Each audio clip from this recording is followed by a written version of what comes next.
K방산의 주역, 오늘의 주인공은 최초의 한국형 전투기 KF-21입니다.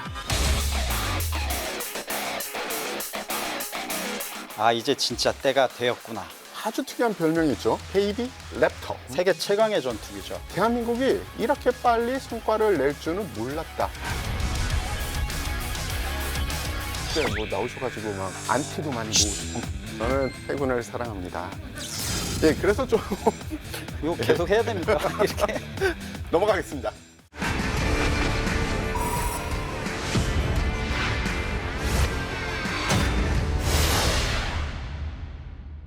전 세계 방산 시장의 새로운 강자로 떠오른 K 방산. 세계가 주목하는 자랑스러운 K 웨폰을 파헤치는 시간. 리얼 웨폰 K.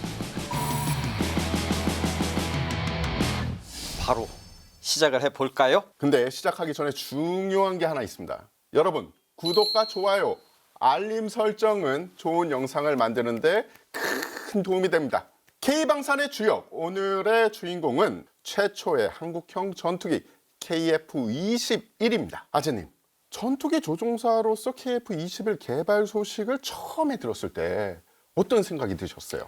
아, 이제 진짜 때가 되었구나. 뭐 이런 생각이 좀 들었습니다.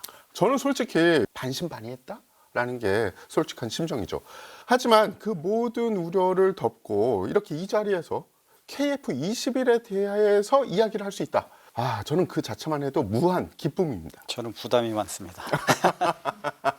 자, 그렇다면 본격적으로 KF-21 개발 배경에 대해서 좀 살펴보겠습니다.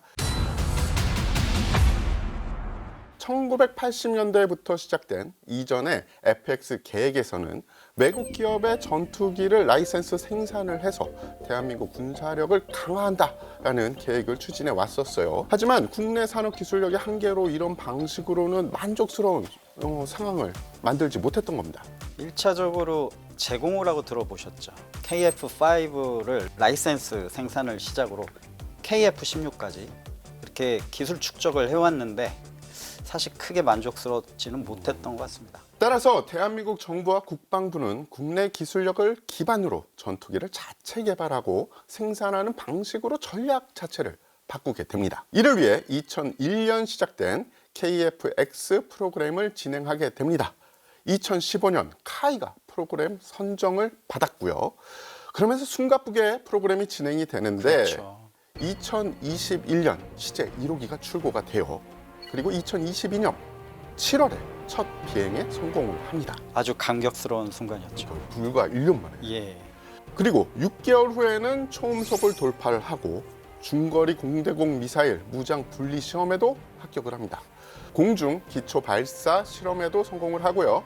2023년 5월 잠정 전투용 적합 판정을 획득을 해요.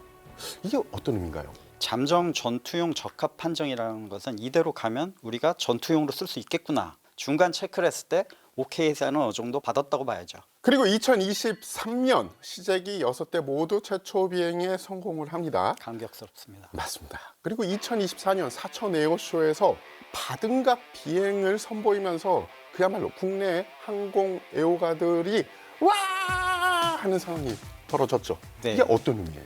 바등각이라고 하는 것은 항공역학적으로 날개 윗면에 흐르는 공기와 앵글 오브 어택, 항공기가 진행하는 방향의 각을 생각하는데 기동적으로 생각을 하게 되면 이 바등각이 높으면 높을수록 기동을 잘한다는 겁니다. 저속의 높은 바등각에서 항공기 기동성이 그 정도가 된다는 것을 에어쇼에서 자랑을 한 거죠.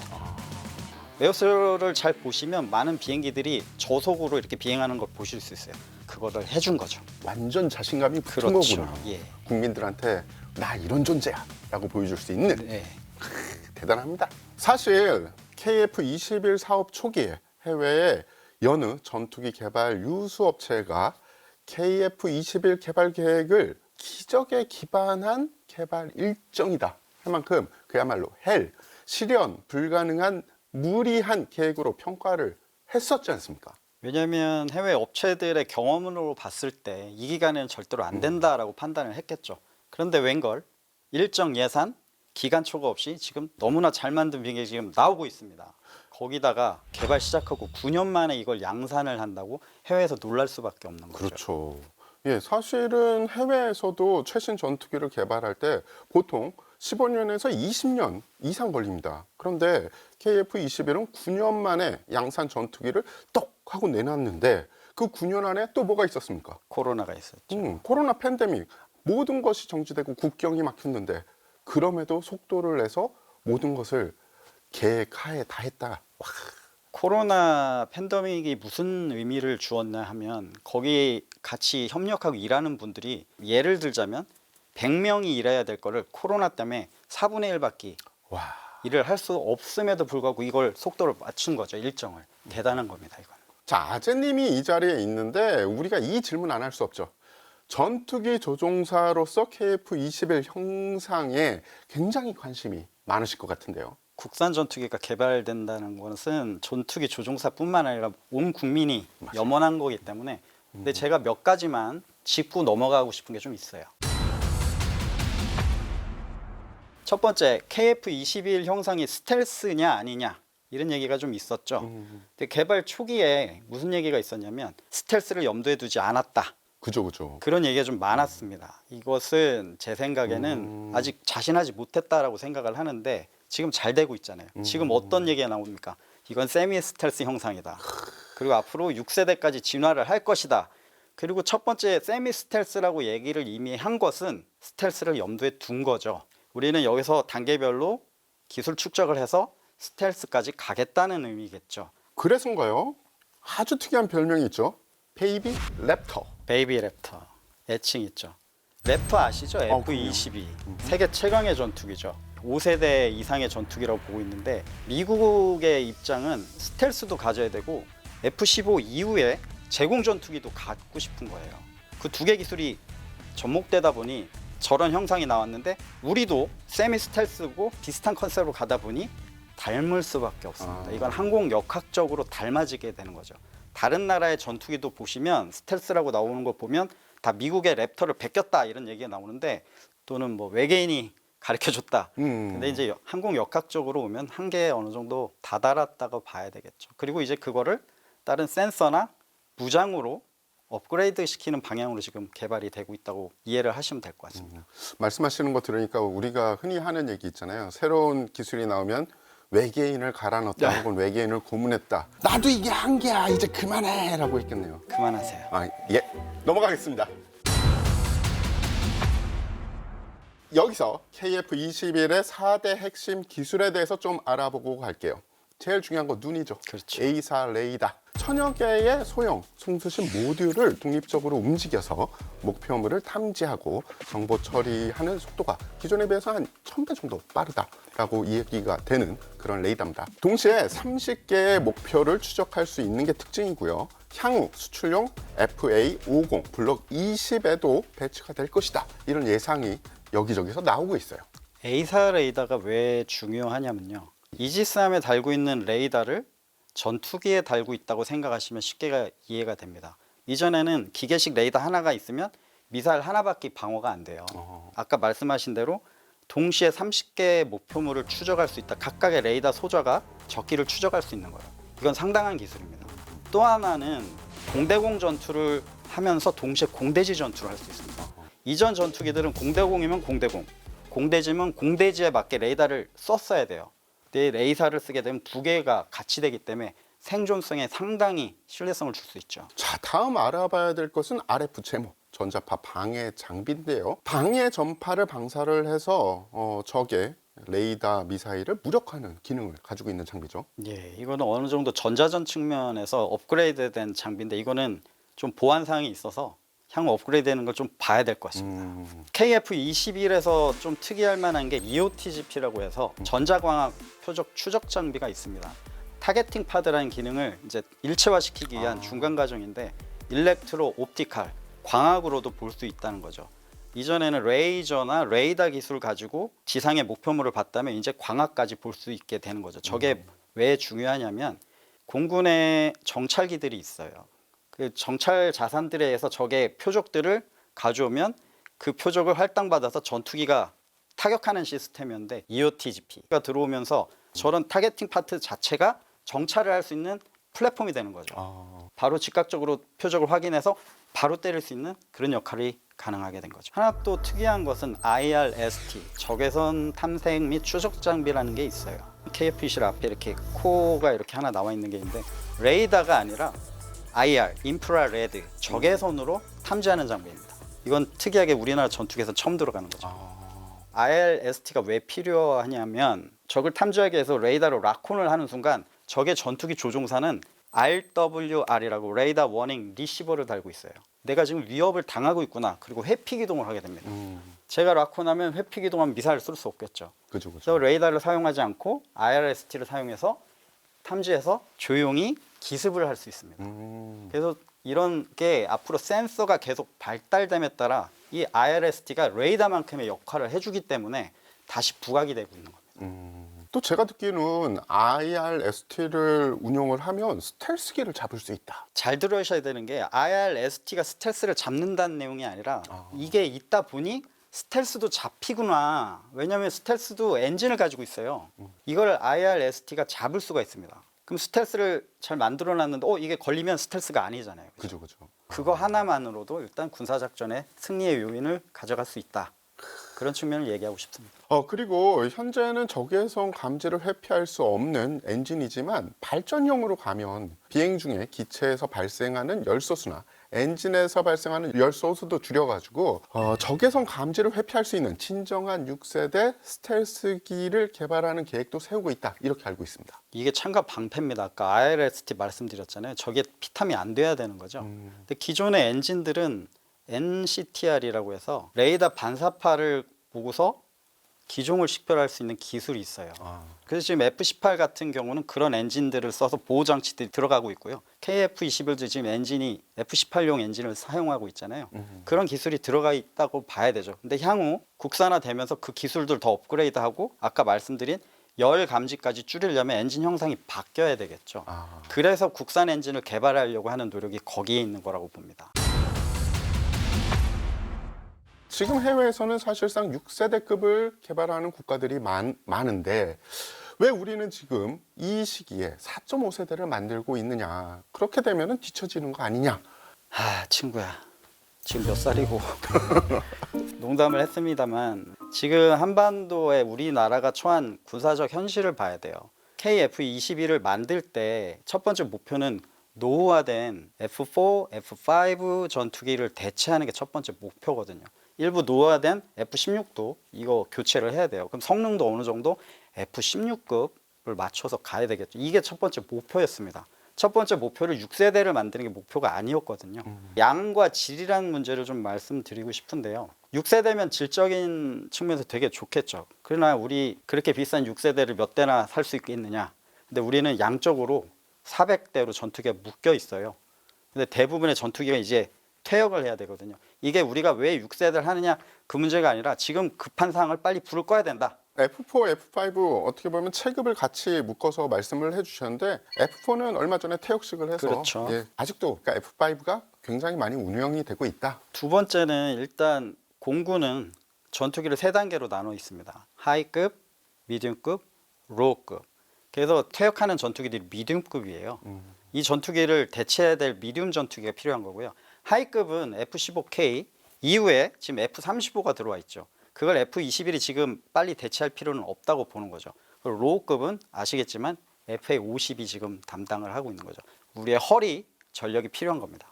전투기 조종사분들 얘기는 FA-50이 진짜 로우급이 아니라고 하더라고요. 지금 KF-21을 얘기하는데 너무 급발진하시는 거 아닌가? 네, 죄송합니다. 급발진하지 마시고. 급발진 안 하겠습니다. 듣자 하니 KF-21 설계가 F-16 성능을 넘어보자라는 그런 뜻에서 나왔다라는 이야기도 있어요. 그건 또 어디서 그렇게 들으셨습니까? 역시 대단하십니다. 기자 아닙니까? 여기저기서 다 듣습니다. 리스펙. 이게 상당히 부담스러운 얘기거든요. 왜냐하면 여태까지 전투기 역사에서 F-16은 몇 안 되는 베스트셀러입니다. 그죠. 그 얘기는 신뢰성과 모든 세계 국가들이 인정을 했다는 얘기죠. 우리나라도 쓰고 있고요. 이거를 넘는다는 것, 그거를 반영한다는 것 자체가 엄청난 모험입니다. 근데 만약에 이걸 넘는다면 F-16 국가들이 KF-21 이거보다 좋네? 이러면 또 좋을 수도 있겠죠. 하지만 개발하고 있는 지금 단계에서는 부담이 될 수밖에 없죠. 그런 문제가 있습니다. F-16에 대해서는 일본에서도 얘기를 많이 하는데 F-16을 모델로 F2란 전투기가 나오죠. 그 이전에 미쓰비시 F1이란 공격기를 만들고 그 기술을 가지고 F2를 갔는데 더 이상 진전이 없어요. 그리고 그 개발 과정에 추락도 많이 했습니다. 근데 그렇게 따져보면 지금의 이 사업이 부담이 많이 가고 있다는 거는 인식을 하셔야 될 것 같습니다. 그렇군요. 제가 가장 받는 질문 중에 어려운 게 이 전투기가 이겨요? 저 전투기가 이겨요? 맞아요. 이 얘기를 하시거든요. 그럼 6세대하고 4.5세대 만나면 누가 이겨요? 당연히 6세대가 이기겠죠라고 하고 싶지만 전투에서 가장 중요한 것은 기종이 아니라 조종사의 능력입니다. 그리고 무장입니다. 어디 영화에서 들었던 얘기인데 이거? 영화에 들었습니까? 탑건인가? 탑건. 예. 그래서 전투 기술하고 전투 조종사들이 있는 거지. 당연히 6세대와 4.5세대 싸운다. 그럼 조종사 안 하고 아무나 타도 되겠죠, 그죠? 첫 번째 중요한 건 조종사의 기량 그리고 무장. 세 번째가 기종입니다. 그런데 아이러니한 거는 6세대를 다 만들면 되는데 미국도 만들고 러시아도 만들고 F-22 수호 50지 지금 중국도 만들고 그런데 이 나라들이 다시 4.5세대를 업그레이드하고 그거 전투기를 또 만들려고 하는 이유는 어디에 있을까요? 전장에서 4.5세대가 주력이기 때문에 그건 어쩔 수 없는 겁니다. 우리는 지금 스텝 바이 스텝으로 아주 잘 가고 있는 거죠. 그래도 진화한 모습을 좀 빨리 보고 싶은 마음 어쩔 수가 없어요. 빨리빨리.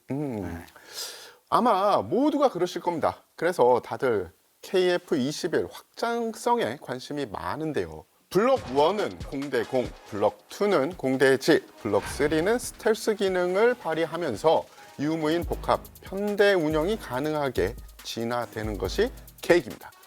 블록 3까지 순조롭게 성공을 하면은 4단계는 스텔스 기능을 최대로 갖추고 전투기 조종에도 AI를 적용하는 진정한 6세대 전투기가 개발될 것이다. 혹은 도전할 것이다. 라는 게 원대한 계획이죠. 빨리 보고 싶습니다. 맞습니다. 얼마 전에 해군 항공모함 얘기가 많이 무르익었죠. 그때 뭐 나오셔가지고 막 안티도 많이 모으시고. 제가 이 자리에서 바로 잡겠습니다. 항공모함을 들어오지 말자고 한 게 아니라 지금은 때가 아니다라고 말씀드린 거를 해군분들께서 오해를 많이 하시더라고요. 그게 몇 년 전이에요? 벌써 한 3년, 2, 3년 됐죠? 그럼요. 예. KF-17 시작도 안 했는데 지금 함재기 이야기 나와서 그때는 지금 너무 빠르다. 저는 해군을 사랑합니다. 예, 그래서 좀 조사를 해봤는데요. 째려보고 있어가지고 지금 얼굴에 타는 것 같아요. 이거 계속 해야 됩니까? 이렇게. 그래서 KF-21N 함재기 이야기가 나오고 있었는데 네. 개발할 수 있는 여력은 있지만 지금 한국형 항공모함과 속도를 아마 맞춰서 갈 것 같아요. 진화적 스텝 바이 스텝이기 때문에 어느 정도 나오는 거 보면서 같이 가는 게 좋지 않겠느냐. 그게 저의 의견. 저도 해군을 사랑합니다. 사랑합니다. 저는 외신 기자들을 접할 기회가 많고 해외 밀리터리 관련 분들을 접할 기회가 많다 보니 그들의 직접적인 반응을 볼 때가 많은데요. 뭐라 하시던가요? 대한민국이 이렇게 빨리 성과를 낼 줄은 몰랐다라는 반응인 거죠. 저도 잠시 외국에 있으면서 다른 전투조종사 친구들을 사귈 기회가 좀 있었는데 이 친구들 반응을 보면 전 세계에 사실 생각해 보세요. 전투기를 개발했었고 개발하고 있는 나라가 몇이 되는지 그것만 해도 대한민국이 대단하다는 반응이 하나 있었고요.